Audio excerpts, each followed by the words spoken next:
জাতীয় পরিচয়পত্র বিক্রয়, পাচার ও জালিয়াতি চক্রের মূল হোতা সহ 2 সদস্য গ্রেপ্তার।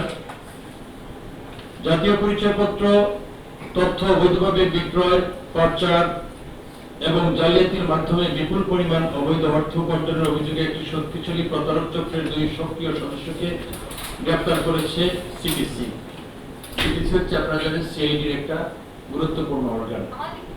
গ্রেপ্তারকৃতরা হলেন ডাটা এন্ট্রি অপারেটর, যে উনি আউটসোর্সিং এর মোহাম্মদ আলামিন, বয়স 39, এবং মোহাম্মদ হাবিবুল্লাহ, বয়স 41।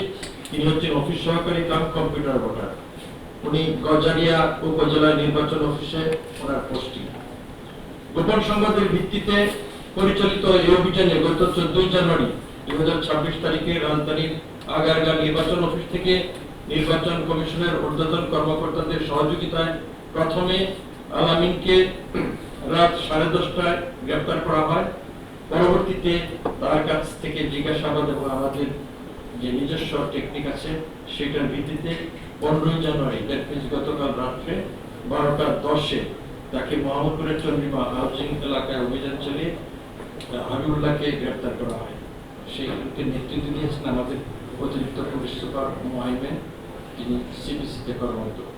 প্রাথমিক জিজ্ঞাসাবাদে জানা গেছে এই চক্রটি দীর্ঘদিন ধরে অর্থের বিনিময়ে এবং যোগসাজশে ওটিপি ট্রান্সফারের মাধ্যমে নির্বাচন কমিশন সচিবালয়ের এনআইডি মূল সার্ভারে প্রবেশ করে বিভিন্ন রকমের তথ্য সংগ্রহ করে এবং তা বিভিন্ন সোশ্যাল মিডিয়াকে প্ল্যাটফর্ম হিসেবে ব্যবহার করে বিভিন্ন ব্যক্তির নিকট বিক্রি করে বিপুল পরিমাণ অর্থ হাতিয়ে নিয়েছে।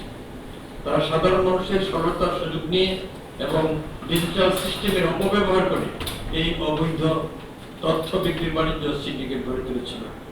জাতীয় নির্বাচন কমিশন সচিবালয়ের প্রোগ্রামারের সহায়তায় জানা যায় শুধু গত 1 সপ্তাহে তারা পরস্পর যোগসাজশে 1 লক্ষের উপরে এনআইডি সংক্রান্ত যে তথ্য বা বিল বিক্রি করেছে। এই সংক্রান্তের পল্টন থানায় একটি মামলা আছে, সেই মামলা তাদেরকে গ্রেপ্তার দেখানো হয়েছে।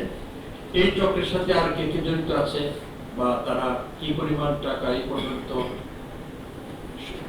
নিজেরা আয় করেছে বা এই টাকাকে তারা দেশের বাইরে রিটার্ন করেছে কিনা এবং আরো তাদের কি গোপন প্ল্যান আছে সেটা উদ্ধার করার জন্য আমাদের এই আসামিদেরকে যারা গ্রেপ্তার করেছে, যে মামলায় তাদেরকে গ্রেপ্তার দেখানো হয়েছে এবং এই মামলার তদন্তকারী কর্মকর্তা এবং সুপারভাইজিং অফিসাররা তদন্ত অব্যাহত রেখেছে।